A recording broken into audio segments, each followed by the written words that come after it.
ರಾಕ್ಲೈನ್ ವೆಂಕಟೇಶ್ ಅವರು ನಿಜವಾಗ್ಲೂ ಈಗ ಮಾಡಿದ್ದು ಯಾಕೆ ಅಂತಕ್ಕಂಥ ಪ್ರಶ್ನೆ ಸಾಕಷ್ಟು ಜನಕ್ಕೆ ಮೂಡುತ್ತೆ. ಯಾಕೆ ಅಂತಂದ್ರೆ, ವೈಯಕ್ತಿಕವಾಗಿ ನಾನೊಬ್ಬ ಕನ್ನಡಿಗನಾಗಿ ಇವತ್ತಿನ ಒಂದು ವಿಚಾರಗಳು ಸಾಕಷ್ಟು ಜನ ಮಾತಾಡ್ತಕ್ಕಂಥದ್ದು ಏನಂತಂದ್ರೆ ಪ್ಯಾನ್ ಇಂಡಿಯಾ ಅಂತ ಹೇಳಿ ಸಿನಿಮಾವನ್ನ ಮಾತಾಡ್ತಾರೆ.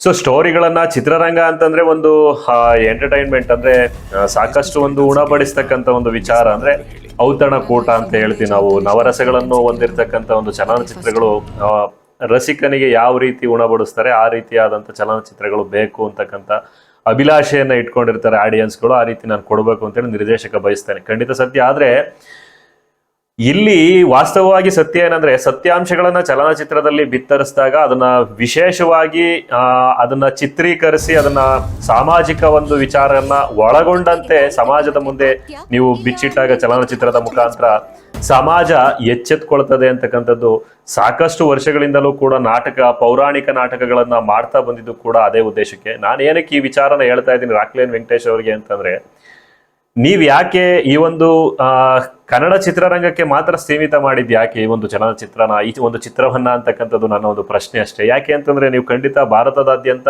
ಎಲ್ಲಾ ಒಂದು ಲ್ಯಾಂಗ್ವೇಜ್ ಅಲ್ಲಿ ರೀಮೇಕ್ ಡಬ್ಬಿಂಗ್ ಅಂತ ನಾನು ಹೇಳ್ತಾ ಇಲ್ಲ, ಕನ್ನಡದಲ್ಲಿ ರಿಲೀಸ್ ಆಗಿದೆ, ಇಲ್ಲ ಅಂತ ನಾನು ಹೇಳ್ತಾ ಇಲ್ಲ. ಬಟ್ ಆದ್ರೆ ಸಾಕಷ್ಟು ಒಂದು ವ್ಯಾಪ್ತಿಗೆ ಭಾಷಾ ಒಂದು ಪಾರಂಪರಿಕ ಅವರವರ ಒಂದು ಭಾಷೆಯಲ್ಲಿ ನೋಡ್ತಕ್ಕಂಥ ಅಭಿರುಚಿಯನ್ನು ನೀವು ಏನಾದ್ರೂ ಒದಗಿಸಿದ್ದೇ ಆಗಿದ್ದಿದ್ರೆ ಖಂಡಿತ ಇವತ್ತು ಬಾಕ್ಸ್ ಆಫೀಸ್ ಅಂತ ಏನ್ ಮಾತಾಡ್ತಿದ್ದಾರೆ ಎಲ್ಲವೂ ಕೂಡ ಧೂಳಿಪಟ ಆಗ್ತಿತ್ತು ಸತ್ಯ.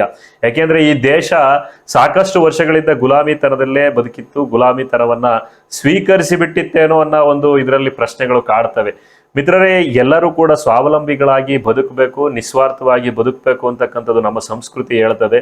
ಕೃಷಿಕ ಇವತ್ತು ಎದುರಿಸ್ತಕ್ಕಂಥ ಸಮಸ್ಯೆಗಳು ಇಡೀ ದೇಶದಲ್ಲಿ ಬರೀ ರಾಜ್ಯ ನಮ್ಮ ಕರ್ನಾಟಕ ಒಂದೇ ಅಂತ ಅನ್ಕೋಬೇಡಿ, ದೇಶ ವಿಶ್ವ ಎಲ್ಲರೂ ಕೂಡ ಎದುರಿಸ್ತಾ ಇದ್ದಾರೆ. ಅದು ವಿಶೇಷವಾಗಿ ನಮ್ಮ ದೇಶದಲ್ಲಿ ಸಮಸ್ಯೆಗಳನ್ನ ಇದು ಒಂದು ಬಿತ್ತರಿಸಿದೆ. ಹಾಗಾಗಿ ದೇಶಾದ್ಯಂತ ಈ ಒಂದು ಚಲನಚಿತ್ರ ಹೋಗ್ಬೇಕಾಗಿತ್ತು ಅಂತಕ್ಕಂಥದ್ದು ನನ್ನ ಅಭಿಪ್ರಾಯ.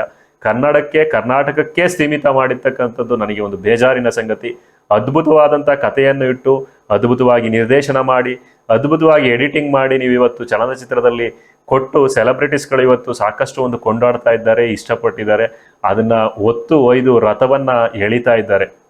ಶತದಿನವನ್ನ ಆಚರಿಸ್ಲಿ ಈ ಒಂದು ಚಲನಚಿತ್ರ ಅಂತಕ್ಕಂಥ ಒಂದು ಮಾತನ್ನ ಹಾರೈಸ್ತಾ, ನಾನೊಬ್ಬ ರೈತನ ಮಗನಾಗಿ ಆಶಿಸ್ತಾ, ಬರೀ ಕೇವಲ ಚಲನಚಿತ್ರಕ್ಕೆ ಸೀಮಿತ ಆಗದಲೇ ಬಾಬಾ ಸಾಹೇಬ್ ಅಂಬೇಡ್ಕರ್ ಅವರ ಒಂದು ಜೀವನ ಚರಿತ್ರೆಯನ್ನ ಓದಿ ಅವರು ಎದುರಿಸಿದ್ದಂಥ ಕಷ್ಟ ಕಾರ್ಪಣ್ಯಗಳನ್ನ ನೀವು ಮನಸ್ಸಿನಿಂದ ಓದಿ ಅರ್ಜಿಸ್ಕೊಂಡು ಈ ದೇಶವನ್ನ ಕಟ್ಟತಕ್ಕಂಥ ಒಂದು ಕೆಲಸಕ್ಕೆ ಎಲ್ಲರೂ ಕೂಡ ಬರಬೇಕು. ಸ್ವಾಮಿ ವಿವೇಕಾನಂದರ ತತ್ವದಂತೆ ಆಶಿಷ್ಟೋ ಬಲಿಷ್ಠೋ ಭವೆ, ಕಬ್ಬಿಣದ ಮಾಂಸ ಕಂಡ ಉಕ್ಕಿನ ನರಮಂಡಲ, ಮಿಂಚಿನ ಬುದ್ಧಿಶಕ್ತಿ ಇರ್ತಕ್ಕಂಥ 100 ಜನರ ತರುಣರುಗಳು ಬೇಕು ಅಂತೇಳಿ ವಿವೇಕಾನಂದರು ಹೇಳಿದ್ರು.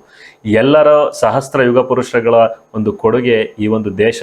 ಬಸವಣ್ಣ ಆಗಿರ್ಬೋದು, ಬುದ್ಧ ಆಗಿರ್ಬೋದು, ಎಲ್ಲರನ್ನೂ ಕೂಡ ನಾವು ಕೃಷ್ಣ, ರಾಮ ಎಲ್ಲರೂ ಕೂಡ ಸಹಸ್ರ ಯುಗ ಪುರುಷರುಗಳನ್ನು ಹೊಂದಿದ್ದಂಥ ಈ ದೇಶ, ನಾವು ಕೇವಲ ಒಂದೊಂದು ಜಾತಿಗೆ ಒಬ್ಬೊಬ್ಬರನ್ನ ಸೀಮಿತ ಮಾಡ್ತಾ ಇರ್ತಕ್ಕಂಥದ್ದು ಅಕ್ಷರಸಮ್ಯ ನಮ್ಮ ಮೇಲೆ ನಮಗೆ ಕ್ಷೇಮನ ಉಂಟು ಮಾಡ್ತದೆ.